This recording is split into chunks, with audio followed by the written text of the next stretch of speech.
Hi friends, இந்த street பேர் தான் ராசப்ப செட்டி தெரு. பார்க் டவுன் அப்படிங்கிற ஏரியாவில் இருக்குது, நியர்பை சென்ட்ரல் ரயில்வே ஸ்டேஷன் கிட்ட. இந்த பஸ் ஸ்டாப் பேர் சத்திரம் பஸ் ஸ்டாப்பு. இங்கேருந்து இந்த தெருக்குள்ளே நுழைஞ்ச உடனே ஒரு கோயில் தென்படும். அதுதான் கந்தக்கோட்டம் கோயில், அதாவது கந்தசாமி கோயில்னு சொல்லப்படுற சரவண பொய்கையில் நீராடி அப்படின்னு வர பாட்டுடைய அந்த குளம் இருக்கிற, அதாவது புனித குளம் இருக்கிற கோயில் இந்த கோயில் தான். இங்கேருந்து அப்படியே இன்னும் ஸ்ட்ரெயிட்டாக போனீங்கன்னா நமக்கு கண்டினியூவாக பல கடைங்க இருக்கும். அதாவது இந்த டூப்ளிகேட் கீஸ் பண்ணக்கூடிய ஷாப்ஸ் வந்து ரெடியாக லைனாக வச்சுட்டு இருப்பாங்க. ஒரு 10 பேர், ஒரு 12-15 பேர்கிட்ட இருப்பாங்க. ஸோ நமக்கு வந்து ஒரு கீ பண்ண வேண்டியது இருந்துச்சு, ஆக்சுவலி டூப்ளிகேட் கீ. ஸோ அதுக்காக தான் இந்த தெருக்கு வந்தேன் நான் இப்போது. ஸோ இங்கே வந்து பார்த்தப்போ எனக்கு பல பேர்கிட்ட கேட்டேன். ஒருத்தர் ஒரு ரேட் சொன்னாங்க. ஸோ இப்போ பண்ணக்கூடிய ஒரு பார்த்திங்கன்னா ஒரு 110 ரூபா அப்படின்ற ரேட்டுக்கு எனக்கு 3 கீஸ் அதை வச்சு பண்ணித்தருவேன்னு சொல்லியிருந்தார்.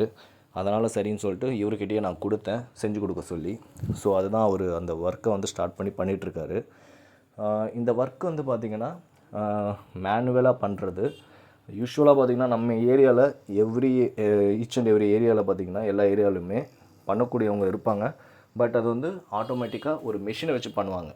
பட் இங்கே மட்டும்தான் எனக்கு தெரிஞ்சு, நான் பார்த்த வரைக்கும், எனக்கு கேள்விப்பட்ட வரைக்கும் கூட மேனுவலாக பண்ணக்கூடிய ப்ராசஸை பண்ணக்கூடியவங்க இருக்காங்க ஆக்சுவலாக அதிகமாக. ஸோ அதனால் இங்கே கொண்டு வந்தேன். மொரோவர் அவர் ஸ்டார்ட் பண்ணி கரெக்டாக பார்த்திங்கன்னா ஒரு 6 நிமிஷத்துலேருந்து ஒரு 7 நிமிஷத்துக்குள்ளே முடிச்சிட்டார். அதாவது அந்த 3 கீஸுமே கம்ப்ளீட்டாக முடித்து ஹேண்ட் ஓவர் பண்ணிட்டார் என்கிட்ட. ஸோ அது ஒரு ஸ்டெப் பை ஸ்டெப் சீக்வன்ஸாக பண்ணிகிட்டு இருந்தார். இனிஷியலாக அது வந்து ஸ்லைசிங் பண்ணுறது, அதுக்கப்புறம் வந்து அது கொஞ்சம் சாஃப்ட்னஸ் பண்ணுற மாதிரி, அண்ட் தென் இது பண்ணிகிட்டு இருந்தார் ஆக்சுவலி. அது நமக்கு வந்து பார்த்திங்கன்னா அது பார்க்குறதுக்கு ரொம்ப புதுசாகவும் ஆச்சரியமாக இருந்தது. ஏன்னா அவர் ஃபஸ்ட்டு டைம் பண்ணும்போது முடிஞ்சிடுச்சுன்னு நினச்சேன். அதே போல் செகண்ட் டைம் பண்ணும்போது முடிஞ்சிடுச்சுன்னு நினச்சேன். தேர்ட் டைம் பண்ணும்போது முடிஞ்சிடுச்சுன்னு நினச்சிட்டு இருந்தேன். பட் அது அவர் ஒரு வாட்டியும் முடிச்சுட்டு செக் பண்ணிகிட்ருக்காரு. பட் கடைசியில் ஒரு ஸ்டேட்டில் தான் முடிச்சுட்டு என் கையில் ஹேண்ட் ஓவர் பண்ணார். அந்த அடிப்படையில் அது நமக்கு தெரியல, ஏன்னா நமக்கு புதுசுங்கிறதுனால அதோடைய step by step sequence and flow mechanism நமக்கு தெரியல. அந்த டிரான்ஸ்ஃபர்மேஷன் முடிஞ்ச உடனே நம்ம கைக்கு ஹேண்ட் ஓவர் பண்ணுறாரு அது. ஸோ அது பிரகாரமாக தான் பார்த்திங்கன்னா உங்களுக்கு தென்படும். அது ஒரு எப்படி சொல்கிறது, ஒரு ப்ராசஸிங்காக பண்ணிகிட்ருக்காரு.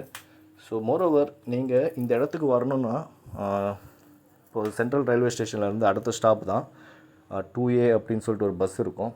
அது ஏறி வால்டாக்ஸ் ரோடு வழியாக போகக்கூடிய பஸ்ஸு. அதில் ஏறினீங்கன்னா நெக்ஸ்ட்டு ஸ்டாப்பு சத்திரம் பஸ் ஸ்டாப்பு. அங்கே இறங்கிட்டு இந்த ஸ்ட்ரீட் வழியாக உள்ளே வந்துட்டிங்கன்னா லாஸ்ட்டு அந்த ரோடுடைய லாஸ்ட்டுக்கு வந்துட்டிங்கன்னா ரைட் சைடில் லைனாக கடைங்க இருக்கும். எந்த கடையில் வேணாலும் நீங்கள் கொடுத்து செய்ய வச்சுக்கலாம். பட் கொடுக்கும் முன்னாடி ரேட்டு கேட்டுக்கோங்க. ஏன்னா இனிஷியலாக நான் கேட்கும்போது ஒரு கீ பண்ணி கொடுக்க 50 ரூபா சொன்னாங்க. இன்னொரு கடைக்கு வந்தேன், அதுதான் இப்போ பண்ணக்கூடியவர். அவர் கடைசியில் எனக்கு 3 கீ 110 ரூபாய்க்கு பண்ணித்தரேன் 110 ருபீஸ்க்கு அப்படின்னு சொன்னார்.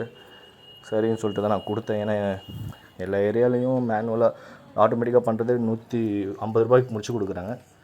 ஸோ இது ஒரு நல்ல டீலாக தோணுச்சு. ஸோ கொடுத்து பண்ண வச்சேன். ஃபைனலாக அவர் முடிச்சிட்டாருன்னு நினைக்கிறேன்.